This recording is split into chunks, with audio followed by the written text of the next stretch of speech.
What's up, guys?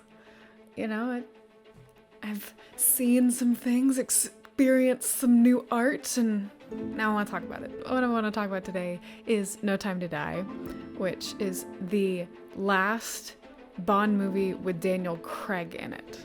Before I go much further with this, I am not responsible for any spoilers that are said in this video, so if you do not wish to be spoiled of any kind, I don't recommend watching it, because I got some things, because I have some thoughts. Basic stuff about No Time to Die, other than it's the last one with Daniel Craig in it. It was released October 8th, 2021. Was originally supposed to be released. It was supposed to be April of 2020, and here we are in October of 2021. So, it's all good. I'm not going to say whether or not it's, quote, worth the wait, because I don't always necessarily watch Bond movies when they come out in theaters. So I've seen little bits of everybody, but it's never been like this is the Bond for me. It's kind of like Doctor Who. There isn't like one specific doctor that I'm, quote, attached to, but we all just know that the Brits have some sort of time traveling gene and they can regenerate. So, they're all the same. Overall, this Bond film does take you a little bit on a ride. It had elements that felt similar to Skyfall. I really enjoyed Skyfall, saw that one in theaters. But it's not like, this is very much the same. But the villain in this one is played by Rami Malek, which is kind of exciting. I like seeing the different sides of Rami and just the different characters that he can play. Because I've seen 3 very distinctly different characters from him. Because the first movie I ever saw him in was Night at Museum, and then the other one that comes to mind is Bohemian Rhapsody, and then now we have this. And so it's just very distinctly different characters, and it's fun watching actors stretch themselves. And there were aspects, because I did not see Spectre. I forgot what the name of the other one was that I hadn't seen. It's like I saw Skyfall, but I did not see Spectre, which is the one that was released in between. Just never got around to going and seeing it. And so there are things that were clearly like they're meant to be connected because it's all meant to be connected. But I didn't feel like I missed anything. So props to, I have the writers up so I can actually read them because I don't know who wrote it. Neil Purvis, Robert Wade, and Carrie, I cannot pronounce your last name. I am so sorry. But Carrie also directed this one. So, well done.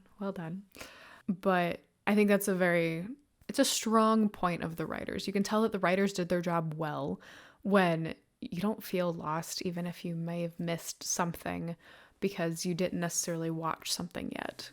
With the subject of Bond, it feels like there is kind of that need to see all of them because of how interwoven the characters are. The villains always feel like they have some sort of personal connection to Bond. In this case, it was more with his wife, which apparently Bond, a womanizer, is capable of being married.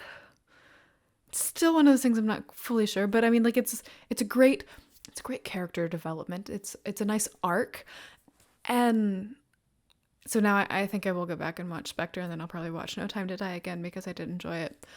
I do recommend it. We're just going to go ahead and throw that out here before you get much further in. But I did really enjoy all of this.